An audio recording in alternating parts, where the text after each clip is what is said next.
ఒకనాడు రామాయణం మీద ప్రసంగం చేస్తూ మహానుభావుడు శ్రీభాష్యం అప్పలాచార్య స్వామి ప్రాతస్మరణీయులు వారికి నేను ఫోన్ చేసి, స్వామి రామాయణం మీద ప్రసంగం ప్రారంభం చేస్తున్నానండి, సుందరకాండ మీద మీ ఆశీర్వచనానికి నేను ఫోన్ చేశానన్నాను.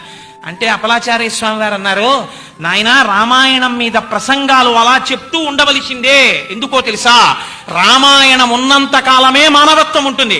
రామాయణము మూలకెళ్ళిపోతే మానవత్వం నశించిపోతుంది. మానవత్వం రామాయణం నుండే వస్తుంది. చెప్పరా నాయన, నువ్వు బాగా చెప్పగలగాలని నేను ఇక్కడి నుంచి ఆశీర్వచనం చేస్తున్నానన్నారు. ఎంతటి మహాత్ముడో చూడండి. రామాయణం చెప్పుకుని రామాయణ జీవకర్రను అర్థం చేసుకున్న మహాపురుషుడైన అటువంటి ఆ రామాయణం చదువుకుంటే, ఆ రామాయణం వింటే, హత్యాదశానన హతిం మధుపాన దోషం యత్పుతనాస్తనపయస్య పునాతు కృష్ణ. మధుపానం చేశాడు, కళ్ళు తాగాడు, ఎలా పోతుంది పాపం? ఒక్కటే, చిన్ని కృష్ణుడు పూతన యొక్క పాలు తాగినటువంటి ఘట్టాన్ని ఒక్కసారి విని, ఈశ్వర తెలియక నేను మధుపానం చేశాను, ఇక ఎప్పుడూ నా జీవితంలో నేను మధుపానం చెయ్యను అంటే, నా ఉద్దేశం అస్తమానం మధుపానం చేసి ఇంటికెళ్ళి క్యాసెట్ పెట్టుకుని పూతనా సంహారం వింటానండి అంటే అలా కుదరదు.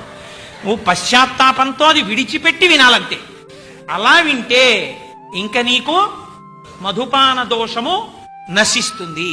ఇప్పుడు 4 మహాపాతకాలు పోయాయి, 4ంటికి మార్గం చెప్పారు. 5వ మహాపాతకం ఇక చెప్పలేదు.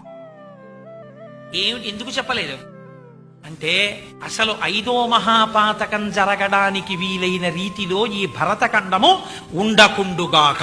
ఇది లీలాశకుడి యొక్క కోరిక. 5వ మహాపాతకం ఏమిటి? ఈ పై 4 మహాపాతకాలు చేసేటటువంటి వాళ్ళతో స్నేహంగా ఉండడం. అసలు ఈ 4 మహాపాతకాలు చెయ్యనేకూడదు. తెలియక చేసిన రామాయణ భాగవతాల్ని భక్తి శ్రద్ధలతో చదివి విని ఇక నేను చెయ్యనని ప్రతిజ్ఞ చేసేటటువంటి వాళ్ళ చేత ఈ లోకమునందు అసలు అటువంటి వాళ్ళు ఉండకుండా ఉందురుగాక. రామాయణ భాగవతములు ప్రతి ఇంట చదవబడుగాక, వినబడుగాక, ఉపన్యసింపబడుగాక. ఈ లోకమునందు పై 4 మహాపాతకములున్న వారు లేకుండుగాక. అందుకని 5వ మహాపాతకము జరగడం అన్న ఊహయే లేకుండుగాక.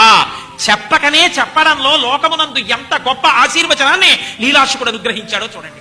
ఇది ఆయన ఔదార్యం. అటువంటి లీలాశకుడి పుట్టిన గడ్డ మీద పుట్టి మనం అటువంటి మహాపాతకాలు చేస్తే మనం ఎంతటి క్రూరకర్మ చేసిన వాళ్ళమో అర్థం చేసుకోండి. ఈశ్వరుడు మనను ఉద్ధరించడానికి ఇంత దిగినా అయినా ఇంకా నేను అవే చేస్తానంటే ఇక ఎవడు మాత్రం నిన్ను ఉద్ధరించగలడు?